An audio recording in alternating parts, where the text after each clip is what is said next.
Learning the secrets of heaven, Enoch's journey through heaven, God's throne room, and the judgment of the Watchers. Last week we discussed how the fallen angels lusted after the daughters of men, and born the Nephilim, the mighty giants. The Watchers taught man the forbidden knowledge of God, while the Nephilim waged war and cannibalized their weaker kin and mankind. The victims of the Watchers and the Nephilim's tyranny cried into the very gates of God's throne room, where the archangels pleaded to God to take swift action. Fallen Watchers were forbidden from looking towards heaven, and in their confusion they sought Enoch, who could look towards heaven. The Watchers went to Enoch to ask him what decisions were being made in heaven. God had decided to punish the Watchers and destroy the children of the Watchers. Enoch went to Azazel. "Thou shalt have no peace. A severe sentence hath gone forth against thee to put thee in bonds, and thou shalt not have the toleration nor request granted to thee, because of the unrighteousness which thou hast taught, and because of all the works of godlessness and unrighteousness and sin thou hast shown to men." Then I went and spoke to them all, and they were all afraid, and fear and trembling seized them.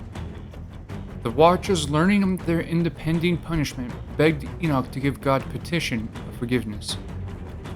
Behold, in the vision clouds invited me, and a mist summoned me, and the course of the stars and the lightning sped, and hastened me, and the winds in the vision caused me to fly, and lifted me upwards, and bore me into heaven. And I went in till I drew nigh to wall, which is built of crystals, and surrounding by tongues of fire, and it began to affright me. And I went into the tongues of fire, and drew nigh to a large house, which was built of crystals. The walls of the house were like tessellated floor made of crystal, and its groundwork was of crystal, and its ceiling was like the path of the stars and the lightnings. Between them were the fiery cherubim, and their heaven was clear as water. A flaming fire surrounded the walls, and in its portals blazed with fire. And I entered into the house, and it was hot as fire and cold as ice. There was no delights of life therein. Fear covered me, and the trembling got hold upon me. And the great glory sat thereon, and his raiment shone more brightly than the sun, and was whiter than any snow. None of the angels could enter and could behold his face by reason of the magnificence and glory, and no flesh could behold him. A great fire stood before him, and none could draw nigh to him. 10,000 times 10,000 stood before him, yet he needed no counselor. The most holy ones who were nigh to him did not leave by night nor depart from him. God said, "Fear not, Enoch, thou righteous man and scribe of righteousness. Approach hither and hear my voice, and go say to the Watchers of heaven, who have sent thee to intercede for them, you should intercede for men, and not men for you. Wherefore have you left the high, holy, and eternal heaven, and lain with women, and defiled yourself with the blood of women, and have begotten children with the blood of flesh, and as the children of men have lusted after flesh and blood, as those also do who die and perish. And now the giants who are produced from the spirits and flesh shall be called evil spirits upon the earth, and the earth shall be their dwelling. Evil spirits are proceeded from their bodies, because they are born from men, and from the holy Watchers is their beginning and their primal origin. They shall be evil spirits on earth, and evil spirits shall they be called. As for the spirits of heaven, in heaven shall their dwelling, but as for the spirits of the earth, on earth shall be their dwelling.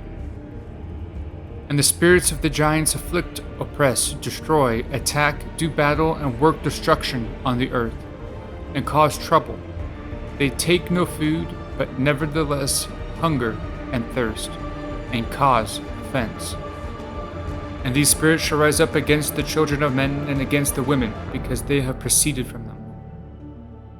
From the days of slaughter and destruction and death of the giants, from the souls of whose flesh the spirits have gone forth, shall destroy without incurring judgment. Thus they destroy until the day of consummation, the great judgment, in which the age shall be consummated over the Watchers and the godless, yea, shall be wholly consummated. God commanded to Enoch to say to the watchers, "You've been in heaven, but all the mysteries have not yet been revealed to you. And you new worthless ones, and these in the hardness of your hearts you have made known to the women, and through their mysteries women and men work much evil on earth. You have no peace." Enoch begins his journey of heaven upon the request of the watchers to petition God for forgiveness. With Enoch's journey to heaven, Enoch travels to God's throne room where he meets God. Enoch meets God where God reassures Enoch that he is good and gives him messages to the watchers.